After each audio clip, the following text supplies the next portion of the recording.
Sebelum kami mempresentasikan hasil penelitian kami akan memperkenalkan diri dulu. Perkenalkan, nama saya Adriana Numbat Robi, dan di sebelah saya Syafta Niriana, dan di sebelah saya Cintia Novitansari, dan di sebelah saya Anissa Adriana, di sebelah saya Salsa Novaliana Vega. Dan di video ini kami akan memulainya dengan membaca surat Al-Alaq yang akan dibacakan oleh Cynthia. A'udzu billahi minasy syaithanir rajim. Bismillahirrahmanirrahim. Iqra bismi rabbikal ladzi khalaq. Khalaqal insana min 'alaq. Iqra wa rabbukal akram. Alladzi 'allama bil qalam. 'Allamal insana ma lam ya'lam. Kalla innal insana layatgha ar-ra'ahu istaghna. Inna ila rabbika ruj'a. Ara'aytal ladzi yanha 'abdan idza shalla. Ara'ayta in kana 'alal huda aw amara bit-taqwa. Ara'ayta in kazzaba wa tawalla. Alam ya'lam bi anna Allaha yara. Kalla lam yantahi lanasfa'an bin nasiyatin kadibatin khati'ah. Sanad'u as-sabaniyah falyad'u nadiyah. Sanad'u as-sabaniyah kalla la tuti'hu wasjud waqtarib. Shadaqallahul azim. Itulah tadi pembacaan surat Al-Alaq yang dibacakan oleh Cynthia. Selanjutnya kita akan mempresentasikan hasil penelitian kami. Baiklah teman-teman, di sini saya akan menjelaskan tentang bagaimana cara membuat sebuah proyek web. Nah, langkah pertama yang perlu kita lakukan yaitu membuka aplikasi Visual Code untuk membuat codingannya. Nah, lalu kita menggunakan Exam atau Laragon yang berguna untuk menghubungkan file-file yang telah kita simpan dan akan diakses oleh server. Yang pertama, kita buka Laragon. Lalu kita dapat menyimpan data di file nama www. Kita buat folder yang namanya web dasar 2B1, dan di sini kita telah menyimpan Bootstrap yang berguna untuk frameworknya. Kemudian berikut ini adalah file-file yang tersimpan yang akan kita buat untuk project webnya. Nah, saya akan membagikan hasil webnya. Yang pertama, ini tampilan awalnya. Di sini ada set bar. Kemudian di sini bagian header. Bagian header ada untuk searching for, ini untuk mencari pencarian. Kemudian di sini menampilkan dashboard seperti presentasi. Nah, pada bagian set bar ada user, ada lensa, ada distributor.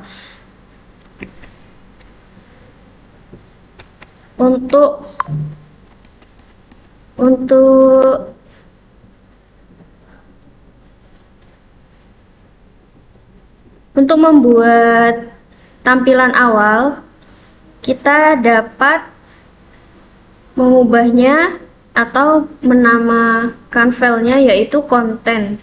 Pada bagian konten ini yang dapat membuat tampilan menjadi seperti ini. Pada konten, kita buka konten. Pada bagian pack content ini ada counterfoil. Bagian heading yaitu dashboard. Nah, yang dimaksud ini itu seperti ini. Dashboard. Call XL3, call MD6, MB4 ini yang berfungsi untuk menentukan bahwa setiap kartu akan menempati 1/4 dari lebar layar pada tampilan web kita. Nah, ada call XL, call MD, dan call MB. Nah, kalau XL ini ekstrak besar, kalau MD medium, kalau MB setengah lebar pada medium. Kemudian card body ini untuk elemen bootstrap untuk kartunya. Kemudian left primary ini yang berfungsi untuk sebelah kiri yang berwarna biru. Kemudian shadow ini untuk menambahkan bayangan pada kartu untuk efek 3D-nya. Seperti ini. Efek 3D-nya. Nah, pada div ini mewakili sebuah blok informasi dalam dashboard-nya. Kalau ini untuk yang energy metode berarti ini. Dan seterusnya. Seperti itu. Kita dapat mengubah teks pada bagian, misalnya teks pada kolom ini, kita dapat mengubahnya teksnya pada bagian ini. Class text X font white bold text warning text expand MB1. Nah, pada isinya kita dapat mengubah pada bagian kelas H5 MB01 ini, pada bagian div ini. Nah, lalu sama aja sih seperti yang pertama juga, yang kedua juga. Karena di sini ada 4, maka layar akan terbagi menjadi 3, 6, atau menempati 1/4.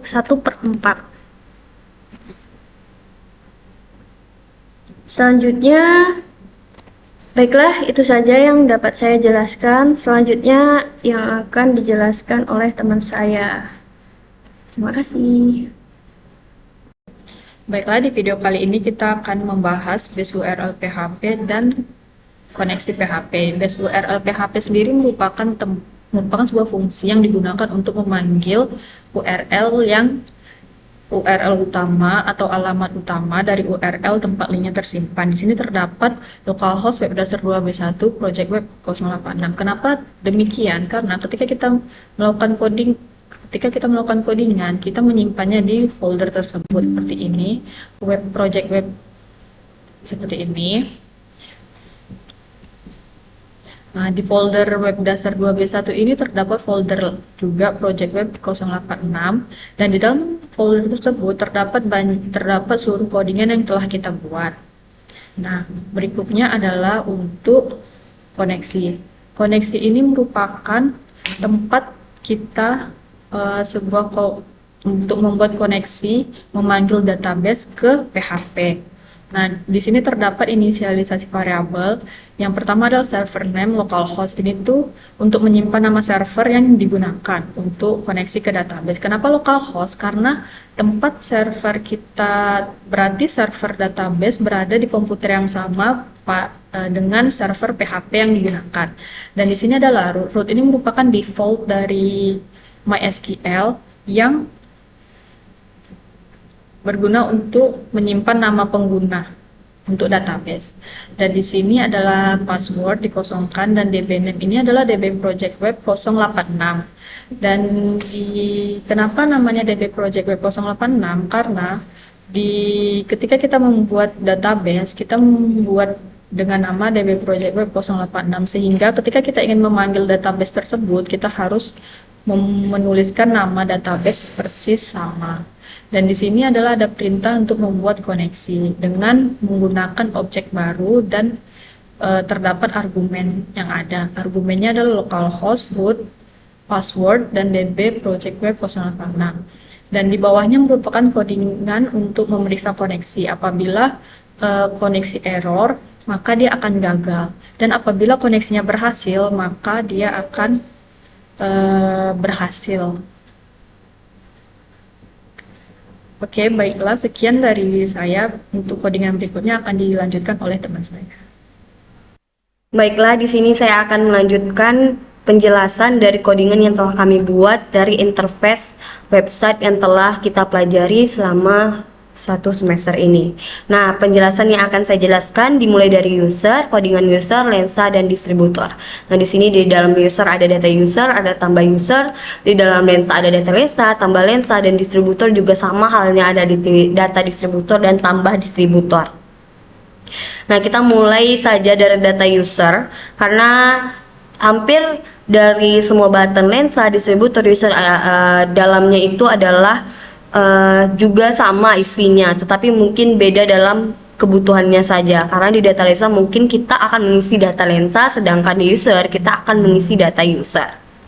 Nah, di sini kita sama-sama tahu bahwa kita memakai sebuah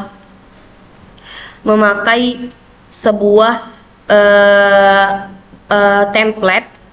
Jadi mungkin saya meminta maaf jika mungkin ada pemahaman saya belum sampai untuk menjelaskan codingan ini, Pak. Oke, mari kita mulai dari indeks. Nah, indeks ini adalah suatu file yang sangat penting, dan sebelumnya saya mau menjelaskan kenapa file ini dipisah-pisahkan, karena mungkin akan lebih baik dipisah seperti ini biar ketika ada pembaruan atau perawatan itu akan mudah, dan ketika ada kesalahan juga akan mudah menemukan kesalahannya di dalam beberapa file ini. Nah, mulai saja kita dalam indeks PHP. Nah, di dalam indeks PHP ini kita mulai di file inklusinya. File inklusinya ini adalah file yang menghubungkan antara head PHP, sidebar PHP, header PHP yang nanti akan muncul di dalam interface website yang telah kita buat. Nah, sedangkan kalau dari doctype, HTML sampai dengan body ini adalah bagian yang untuk mendefinisikan struktur dasar HTML, termasuk pengaturan karakter dan tampilan atau interface yang nantinya responsif. Nah, kita lanjut ke konten halaman utamanya. Ini adalah divisi kelas, div class sampai dengan di bawah sini. Ini adalah bagian header halaman yang menampilkan judul halaman dari data user ini, dan tombol ini nanti yang akan menghasilkan sebuah laporan. Nah, bagian data examples adalah kotak kartu dari header dan tombol untuk menambah pengguna baru. Ini di sini. Ini adalah nantinya akan menambah sebuah data dari file ini. Terus kita masuk ke di bawahnya ada from, yang dimana ini nantinya yang akan berfungsi untuk kita menambahkan semua data yang ada di dalam interface kita ini, interface website kita, yang dimana ada nomor, nama user, username, password, foto, dan lain sebagainya. Dan ini adalah sebuah bagian dari from website kita. Lanjut, kita masuk ke query-nya.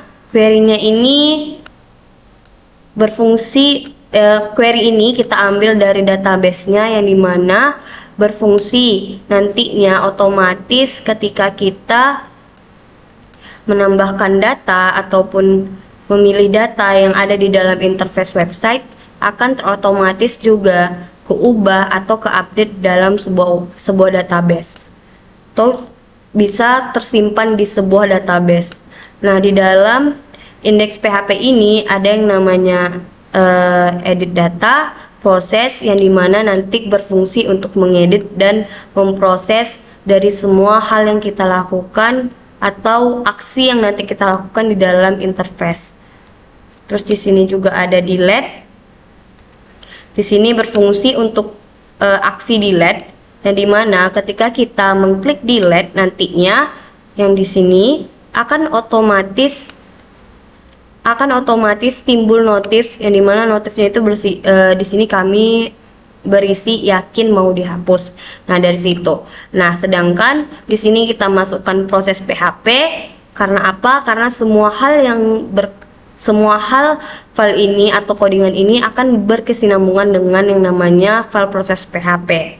Nah, di sini juga kita masih menggunakan ID, yang dimana biar dia tahu kemana alamatnya untuk menghapus ini, dan di sini sesuai dengan ID yang ada di dalam sebuah database. Lanjut, kita masuk ke proses.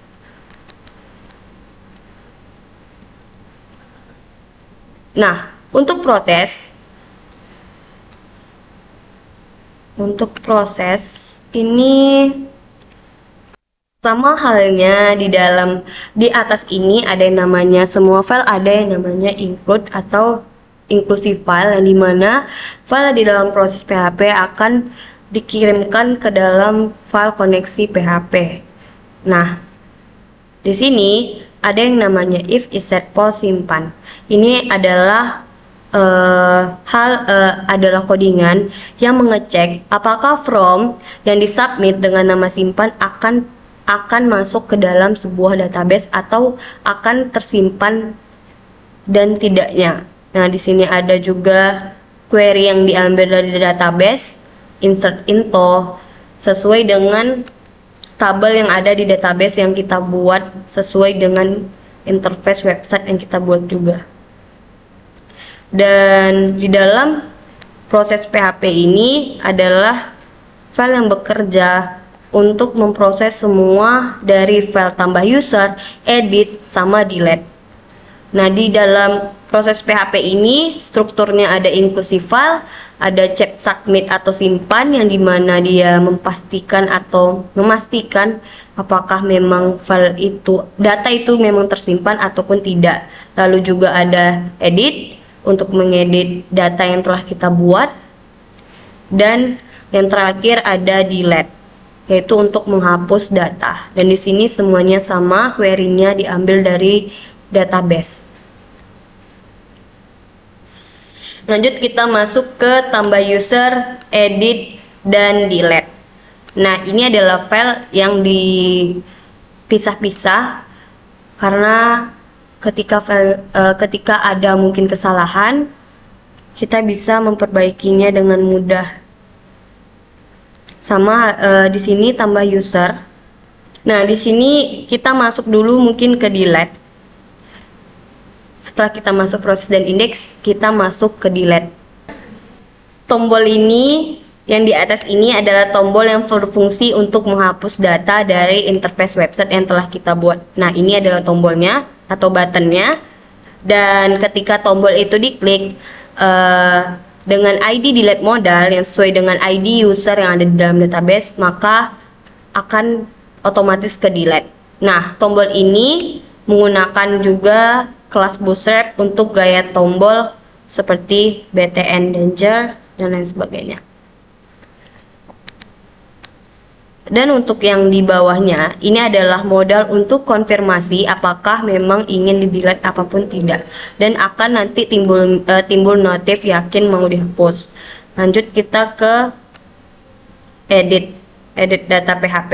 Nah, edit data PHP ini berfungsi untuk mengupdate atau mengedit data yang telah kita buat di dalam interface website.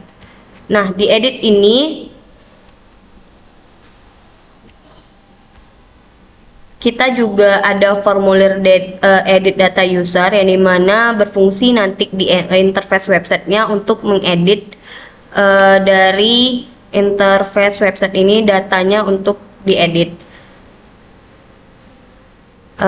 Lalu kita masuk ke tambah user. Nah, tambah user ini tambah user ini yang ada di sini berfungsi sesuai dengan namanya untuk menambah otomatis dari websitenya.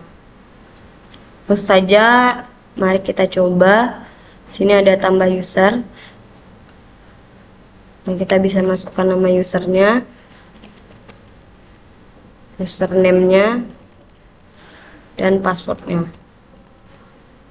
Kita bisa simpan. Ini harus pilih gambar dulu.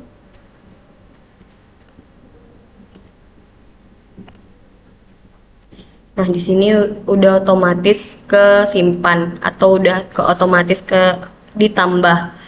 Nah, sama halnya di sini kita juga bisa menghapus.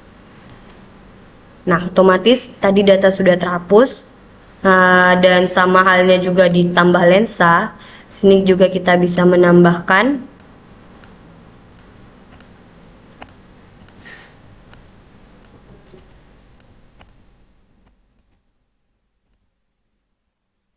Nah, dari sini juga kita bisa menghapus. Sama halnya juga di data. Jadi di sini semuanya sama, hanya saja beda dalam kebutuhannya. Nah, mungkin hanya itu yang saya jelaskan dari user, lensa, dan distributor. Selanjutnya akan dilanjutkan oleh teman saya. Baiklah, saya akan menjelaskan materi tentang setbar dengan hit. Setbar itu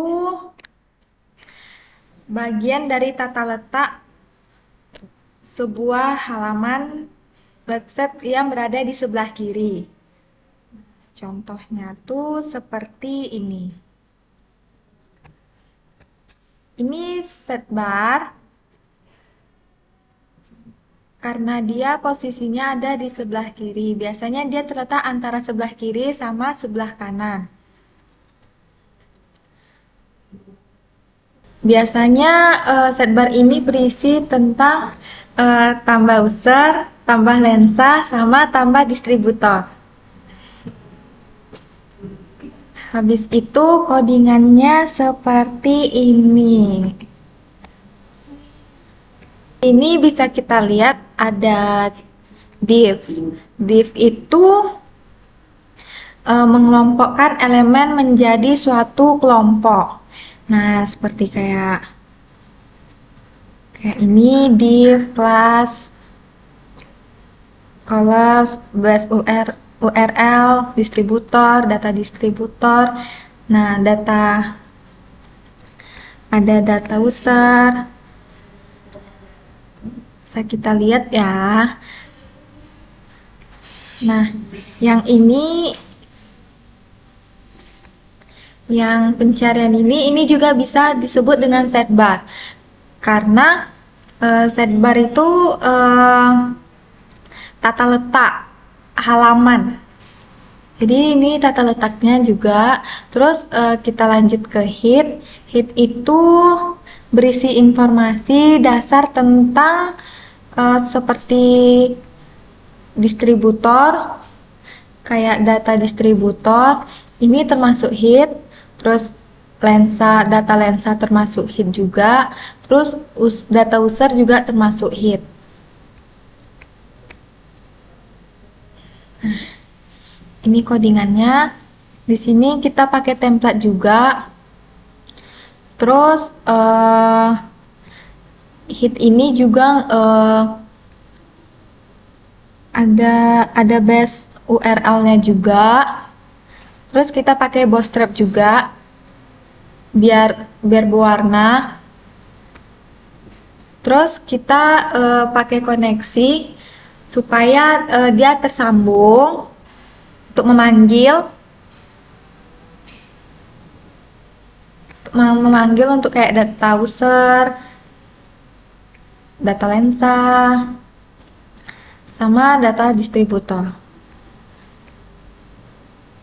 Sekian dari saya, terima kasih. Baiklah, saya akan menjelaskan kodian di bagian header.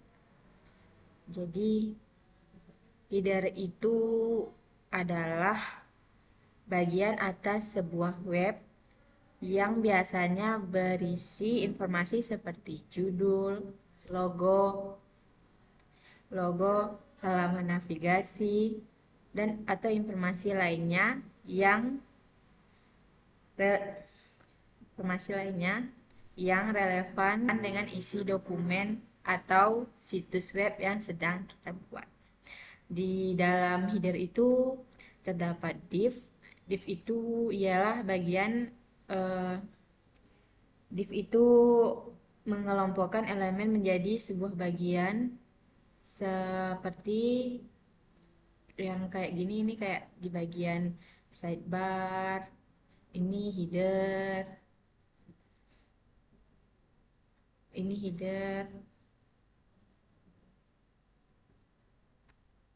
dan ada juga namanya source.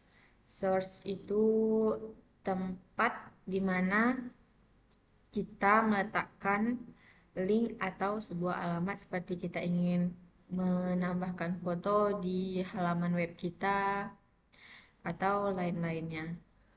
Ada juga drop-down. Drop-down itu adalah untuk membuat menu tampilan ke bawah seperti yang berada di halamannya itu seperti ini. Ada menu profil, setting, active log, dan logout. Setelah itu saya juga akan menjelaskan footer. Jadi footer itu adalah bagian bawah sebuah dokumen atau halaman web yang biasanya berisi informasi seperti copyright, link ke halaman lain, informasi kontak, atau penutup dokumen. Jadi bagian footer itu adalah ini, contohnya seperti copyright tadi.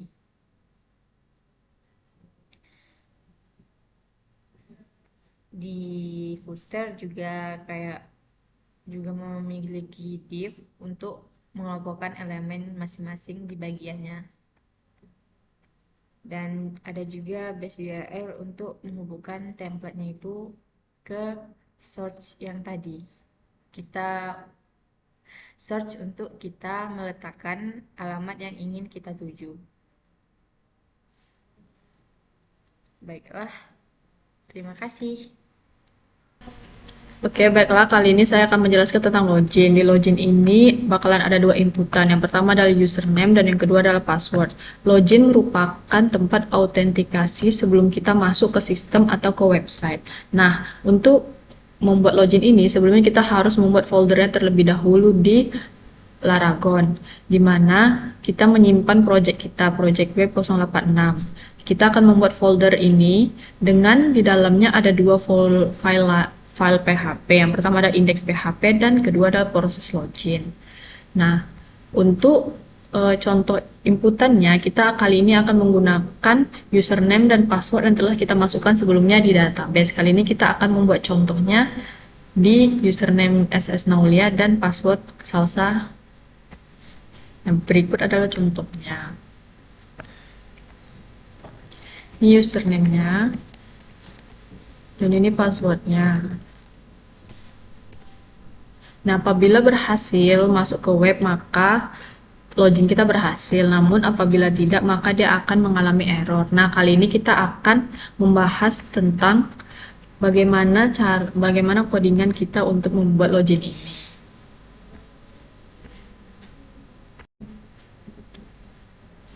Nah, baiklah, kali ini kita akan membahas tentang codingannya. Yang pertama yang akan kita bahas adalah index.php.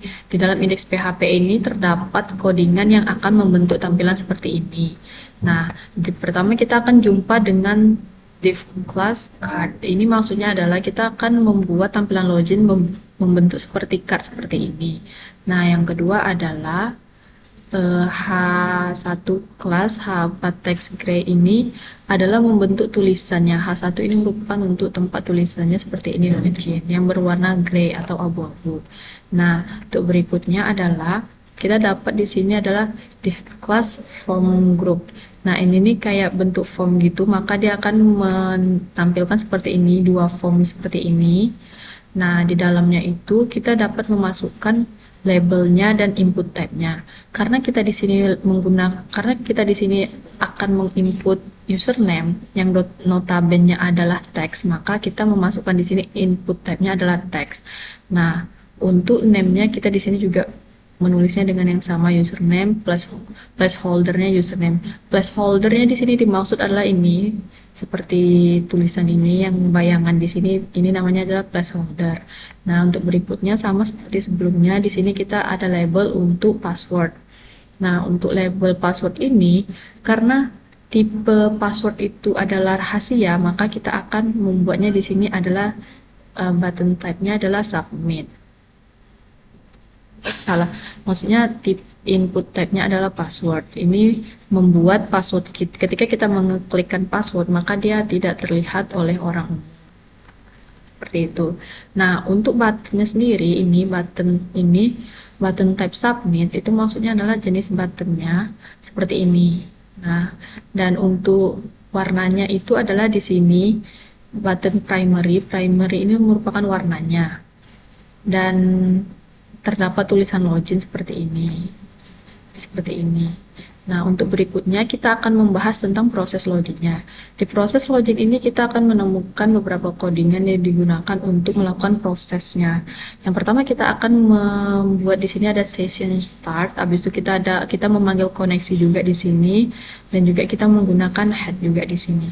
Nah, di sini terdapat username, post. Di sini kenapa post? Karena post itu digunakan karena lebih aman ketimbang get.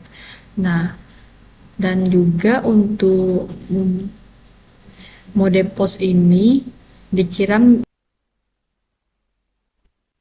Nah, di sini kenapa kita menggunakan post? Karena post ini lebih aman ketimbang get. Dan post ini dikirimkan dalam tubuh permintaan HTTP.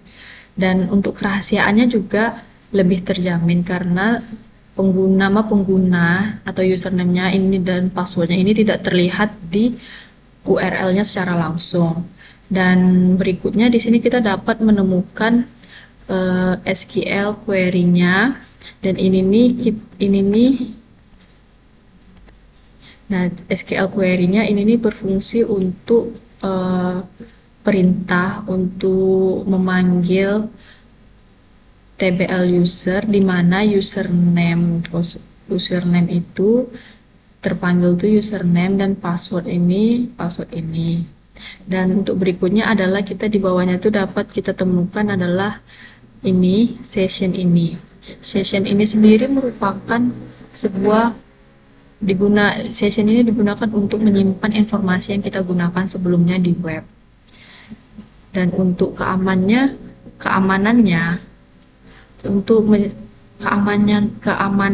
itu session ini menyimpan data di server dan bukan di sisi klien.